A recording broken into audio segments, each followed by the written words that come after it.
ہر طرح کی تعریف اللہ کے لیے ہے۔ اے ہمارے رب، تیرا نور مکمل ہے، تو نے ہدایت دی، تیرے ہی لیے ہر طرح کی حمد ہے، تیری بردباری عظیم ہے اور تو نے معاف کیا، تیرے ہی لیے ہر طرح کی حمد ہے، میں تیری حمد بیان کرتا ہوں، تیری ذات پاک ہے، میں تیرا شکر بجا لاتا ہوں، تو ہی مصیبتوں سے نجات دیتا ہے، گناہوں کو معاف کرتا ہے اور توبہ کرنے والوں کی توبہ قبول کرتا ہے۔ میں گواہی دیتا ہوں کہ اللہ کے علاوہ کوئی معبود نہیں، وہ یکتا ہے، اس کا کوئی شریک نہیں، اس کا نام بڑا بابرکت ہے، اس کی شان بڑی بلند ہے اور اس کے سوا کوئی معبود نہیں۔ میں گواہی دیتا ہوں کہ ہمارے سردار اور نبی محمد اللہ کے بندے اور رسول ہیں، اس کے خلیل اور چنیدہ ہیں، اس کی وحی کے امین اور چنے ہوئے ہیں۔ اللہ کا درود و سلام اور برکت نازل ہو آپ پر، آپ کے آل و اصحاب پر، متبعین پر، آپ کے راستے پر چلنے والوں پر، آپ کے طریقے کی پیروی کرنے والوں پر بہت زیادہ لامحدود سلامتی نازل ہو۔ اما بعد، میں آپ کو اے لوگوں اور اپنے آپ کو اللہ کے تقوی کی وصیت کرتا ہوں۔ اللہ کا تقوی اختیار کرو، اللہ آپ پر رحم کرے گا۔ جو فوت ہو گیا اس پر غم نہ کرو، جو چیز واقع نہیں ہوئی ہے اس کی فکر اپنے اوپر نہ لا دو، جو تمہارا نہیں ہے اس کی طرف نگاہیں نہ دوڑاؤ، جو اپنے عیب کو دیکھتا ہے وہ دوسروں کے عیبوں سے غافل رہتا ہے۔ جس نے تم سے رشتہ توڑ لیا اس سے رشتہ جوڑو، اور جس نے تمہیں محروم کیا ہے اس کو نوازو، جس نے تم پر ظلم کیا ہے اس کو معاف کر دو، جنہوں نے تمہیں امانتیں دی ہیں ان کی امانتیں لوٹاؤ۔ جو تمہارے ساتھ خیانت کرے اس کے ساتھ خیانت نہ کرو، جو تمہارے ساتھ برائی کرے اس کے ساتھ بھلائی کرو۔ اے ایمان والو، اللہ سے ڈرتے رہو اور ہر شخص دیکھ بھال لے کہ کل قیامت کے واسطے اس نے کیا ذخیرہ بھیجا ہے، اور ہر وقت اللہ سے ڈرتے رہو، اللہ تمہارے اعمال سے باخبر ہے۔ مسلمانوں، بعض اہل علم کہتے ہیں سب سے نصیحت آموز مقامات میں سے مرتے ہوئے شخص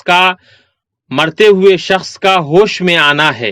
اہل علم فرماتے ہیں وہ ناقابل بیان طریقے سے ہوش میں آتا ہے، بے حد بے چین ہوتا ہے، اپنے گزرے ہوئے وقت پر کف افسوس ملتا ہے اور یہ تمنا کرتا ہے کہ اگر اسے چھوڑ دیا جاتا تو وہ واپس جاتا اور جو کچھ اس سے چھوٹ گیا ہے اس کی تلافی کرتا اور سچی توبہ کرتا، اس لیے کہ موت سے وہ دو چار ہے ہی اور قریب ہے کہ افسوس و حسرت کے مارے خود کو مار ڈالے۔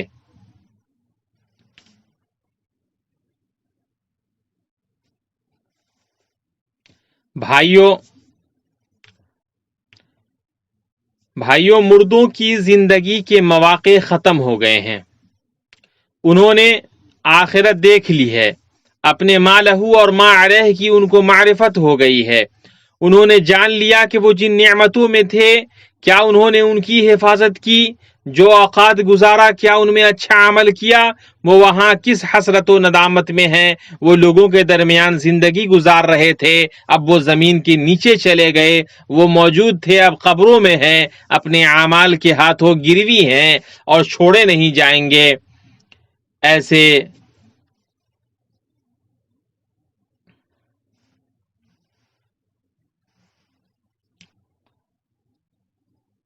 ایسے مسافر ہیں جو کبھی نہیں لوٹیں گے،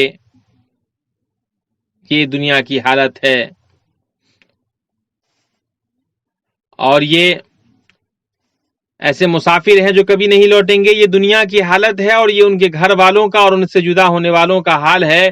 لیکن یہاں عجیب معاملہ اور انوکھی صورتحال کے ساتھ غور کرنے کی جگہ ہے جسے قرآن و حدیث میں بیان کیا گیا ہے۔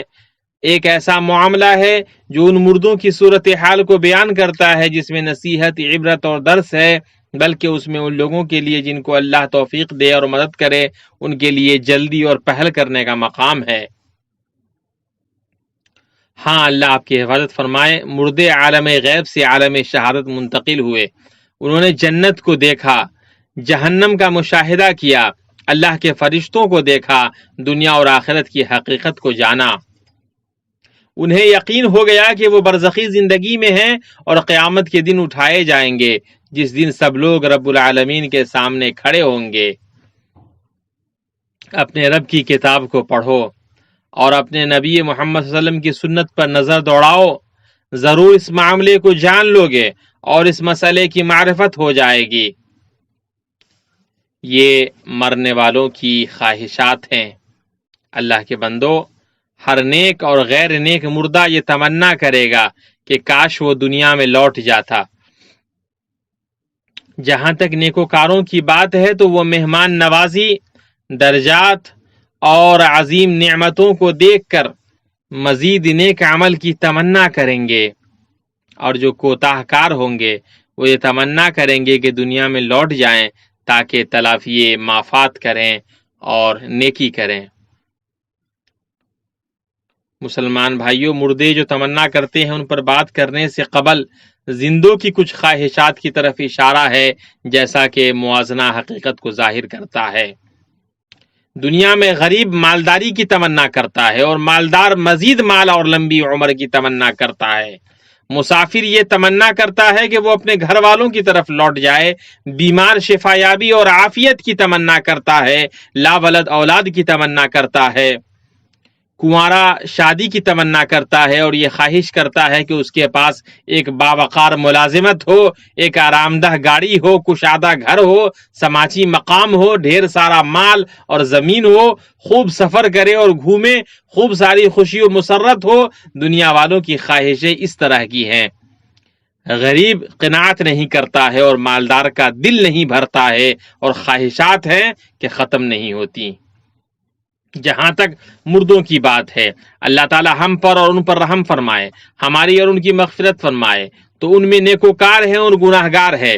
ترمذی نے اپنی جامع میں حضرت ابو ہریرہ رضی اللہ عنہ سے روایت کیا ہے کہ نبی پاک صلی اللہ علیہ وسلم نے ارشاد فرمایا، جو بھی مرتا ہے وہ نادم و شرمندہ ہوتا ہے۔ صحابہ نے عرض کیا، اللہ کے رسول، شرم و ندامت کی کیا وجہ ہے؟ آپ نے فرمایا، اگر وہ شخص نیک ہے تو اسے اس بات پر ندامت ہوتی ہے کہ وہ زیادہ سے زیادہ نیکی نہ کر سکا، اور اگر وہ بد ہے تو نادم ہوتا ہے کہ میں نے بدی سے اپنے آپ کو نکالا کیوں نہیں۔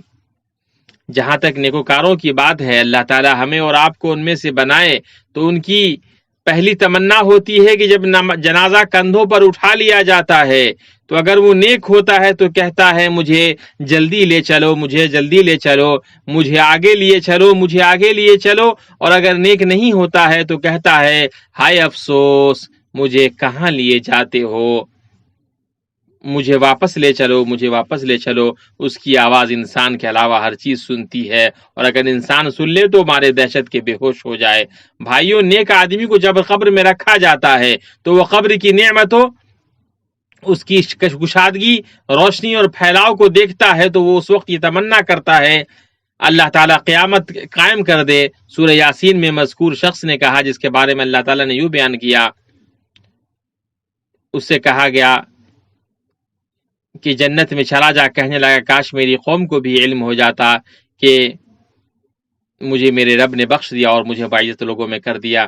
جہاں تک شہید کی بات ہے تو باوجود اس کے کہ اس کے لیے عظیم عالی مرتبہ ہے، اور اللہ تعالیٰ نے جنت میں اس کے لیے بلند درجات تیار کر رکھے ہیں، یہ تمنا کرے گا کہ دنیا میں واپس لوٹے تاکہ اللہ کے راستے میں جہاد کرے، لڑائی کرے اور 10 بار قتل کر دیا جائے۔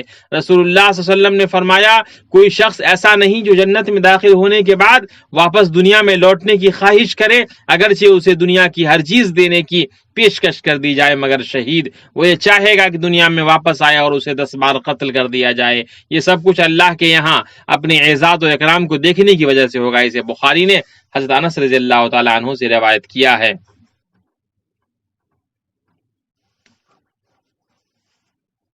یہاں تک گناہ گاروں کی بات ہے تو ان کی خواہشوں کے بارے میں اللہ عز و جل نے فرمایا، کہتا ہے کہ اے میرے پروردگار، مجھے واپس لوٹا دے کہ اپنی چھوڑی ہوئی دنیا میں جا کر نیک اعمال کر لوں۔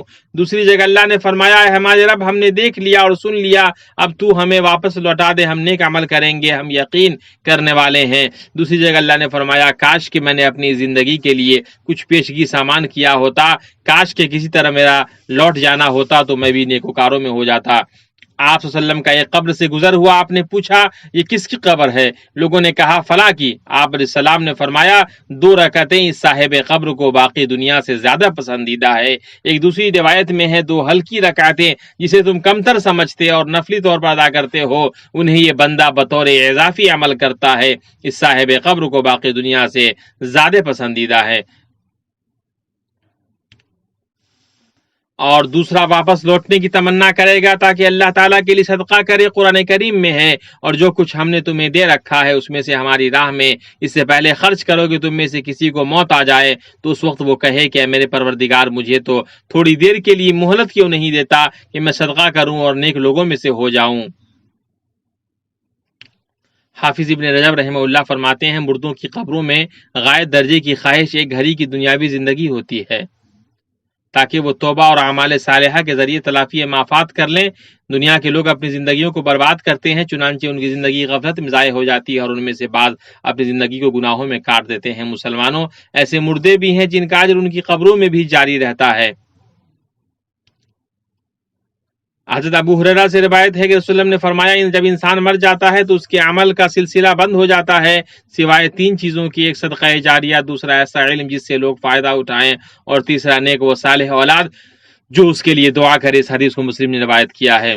جس نے اسلام میں کوئی اچھا طریقہ رائج کیا تو اس کے لیے اس کا اپنا اجر ہے اور ان کا بھی اجر ہے جنہوں نے اس کے بعد قیامت تک اس پر عمل کیا، اور جس نے اسلام میں کسی بری طریقے کی ابتدا کی اس کا بوجھ اسی پر ہے اور ان کا بوجھ بھی ہے جنہوں نے قیامت تک اس کے بعد اس پر عمل کیا۔ مسلمانوں، اس شخص کو کتنی ندامت ہوگی جو مر جائے اور اس کے گناہ اس کے ساتھ نہ مریں۔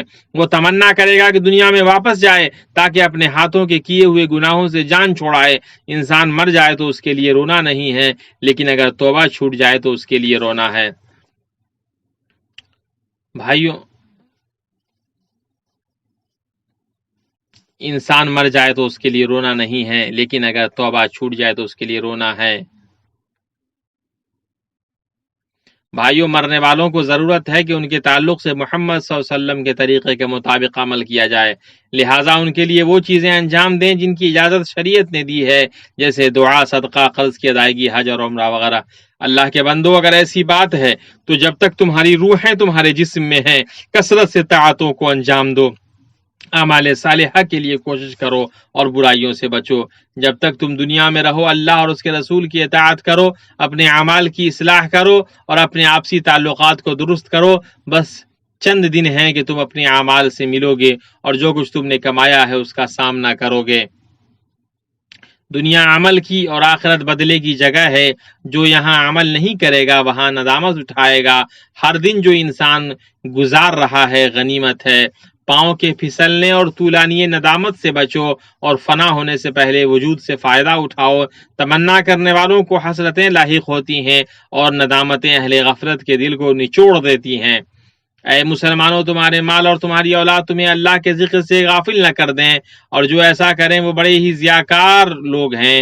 اور جو کچھ ہم نے تمہیں دے رکھا ہے اس میں سے ہماری راہ میں اس سے پہلے خرچ کرو کہ تم میں سے کسی کو موت آ جائے تو کہنے لگے اے میرے پروردگار مجھے تو تھوڑی دیر کی مہلت کیوں نہیں دیتا کہ میں صدقہ کروں اور نیک لوگوں میں سے ہو جاؤں۔ اور جب کسی کا مقررہ وقت آ جاتا ہے پھر اسے اللہ تعالیٰ ہرگز مہلت نہیں دیتا، اور جو کچھ تم کرتے ہو اس سے اللہ تعالیٰ بخوبی باخبر ہے۔ اللہ تعالیٰ مجھے اور آپ کو قرآن کریم اور سنت رسول سے فائدہ پہنچائے۔ میں اپنی یہ بات کہتا ہوں اور اپنے لیے، آپ کے لیے اور دنیا کے تمام مسلمانوں کے لیے ہر طرح کے گناہوں سے مغفرت طلب کرتا ہوں۔ آپ بھی اسے مغفرت طلب کریں، بے شک وہ بخشنے والا اور رحم کرنے والا ہے۔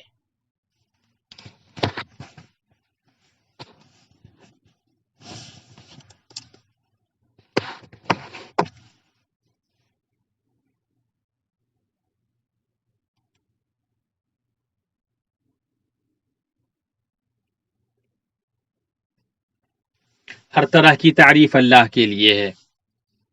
جس نے ہمیں مٹی سے پیدا کیا اسی کی طرف لوٹنا اور ٹھکانا ہے۔ میں اس پاک ذات کی حمد بیان کرتا ہوں جو زندگی دینے اور لینے والا ہے، روح عطا کرنے اور قبض کرنے والا ہے۔ وہ پاک ہے اور اسی کے لیے حمد ہے۔ اس کا احسان اور بھلائی ہم پر ہمیشہ ہے۔ اس کا فضل و نوازش ہم پر پے در پے ہے۔ میں گواہی دیتا ہوں کہ اللہ کے علاوہ کوئی معبود نہیں، وہ یکتا ہے، اس کا کوئی شریک نہیں۔ تخلیق اسی کے لیے ہے اور حکم اسی کا ہے۔ میں گواہی دیتا ہوں کہ ہمارے سردار اور نبی محمد اللہ کے بندے اور اس کے رسول ہیں۔ اللہ نے آپ کی شان کو معزز کیا، آپ کے ذکر کو بلند کیا۔ اللہ کا درود و سلام اور برکت نازل ہو آپ پر، آپ کے آل و اصحاب پر، اور اچھے طریقے سے آپ کی پیروی کرنے والوں تک قیامت تک۔ بھائیوں، مرنے والوں کی پچھلی تمام تمناؤں کے ساتھ اس دنیا میں اہل ایمان کو نیک بیوی، نیک اولاد، پردہ پوشی، عافیت اور حلال رزق کی جائز خواہشات ہیں۔ اللہ کا فرمان ہے، اور وہ یہ دعا کرتے ہیں کہ اے ہمارے پروردگار تو ہمیں ہماری بیوی اور اولاد سے آنکھوں کی ٹھنڈک عطا فرما اور ہمیں پرہیزگاروں کا پیشوا بنا۔ دوسری جگہ اللہ نے فرمایا، اور بعض لوگ وہ بھی ہیں جو کہتے ہیں کہ اے ہمارے رب ہمیں دنیا میں نیکی دے اور آخرت میں بھی بھلائی عطا فرما اور ہمیں عذاب جہنم سے نجات دے۔ حدیث میں ہے کہ رشک کے قابل تو دو ہی آدمی ہیں، ایک وہ جسے اللہ تعالیٰ نے قرآن دیا اور وہ دن رات اس کی تلاوت کرتا رہتا ہے، اور دوسرا وہ جسے اللہ تعالیٰ نے مال دیا، وہ اسے دن رات خرچ کرتا رہتا ہے۔ مسلمانوں، اسی طرح کی دوسری عام خواہشیں بھی ہیں جو ہر ایماندار اور مخلص مسلمان کے پاس ہیں۔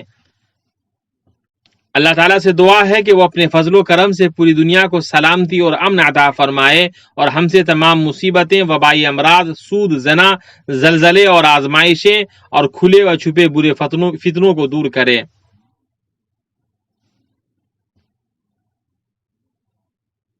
ہم اللہ سے یہ بھی دعا گو ہیں کہ وہ اپنے فضل و کرم کے ذریعے مسلمانوں کے ملکوں کی حفاظت فرمائے، ان کے کلمے کو حق و ہدایت پر جمع کرے، ان کے خون کی حفاظت فرمائے، اسیروں کو آزاد کرے، ان کے شکستہ لوگوں کو جوڑے، نکالے ہوئے کو پناہ دے اور ان کے گھروں میں سلامتی اور خوشحالی پھیلائے۔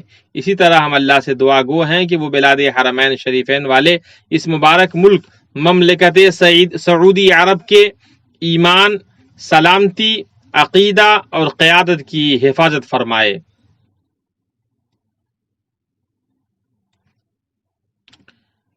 اے پروردگار تو اس جگہ کو امن والا شہر بنا، اے میرے پروردگار اس شہر کو امن والا بنا دے، تو لوگوں کے دلوں کو ان کی طرف مائل کر دے اور انہیں پھلوں کی روزیاں عنایت فرما تاکہ یہ شکر گزاری کریں۔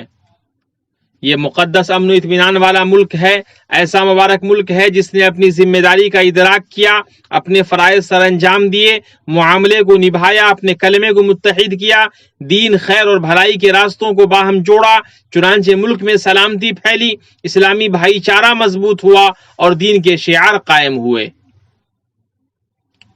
اس ملک کے جھنڈے میں اسلام اس کا شعار ہے، شریعت اس کا نظام حیات ہے، مفید نئے پن اور اعتماد، آگاہی اور وضاحت کے ساتھ اعلیٰ درجے کی ترقی کو اس نے اختیار کیا ہے۔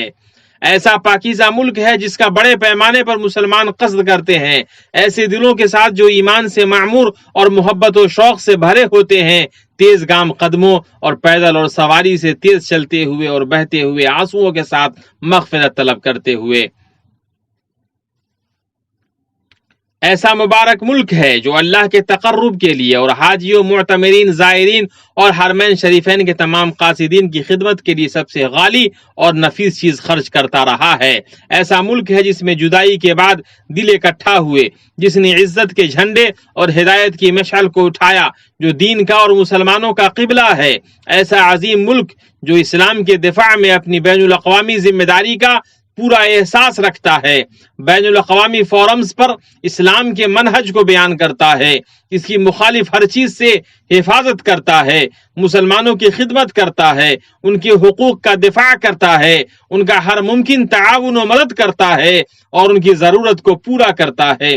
اسلامی ممالک اور اس کی عوام اور دنیا کے تمام ممالک کے ساتھ ہر اس چیز میں تعاون کرتا ہے جس سے انسانوں کی بھلائی اور درستگی، عدل کے اصولوں کا ادراک، راست بازی اور اصلاح کے اصولوں کا استحکام ہوتا ہے، اور ہر اس چیز جس میں انسانیت کے لیے بھلائی ہے وہ کرتا ہے۔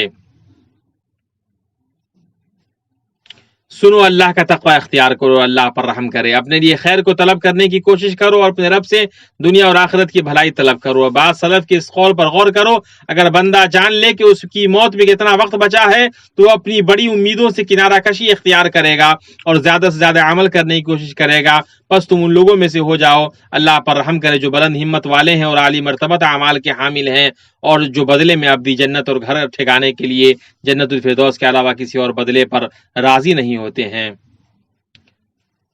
اور جس کا ارادہ آخرت کا ہو اور جو ایسی کوشش اس کے لیے ہونی چاہیے وہ کرتا بھی ہو اور وہ با ایمان بھی ہو۔ بس یہی لوگ ہیں جن کی کوشش کی اللہ کے یہاں پوری قدردانی کی جائے گی۔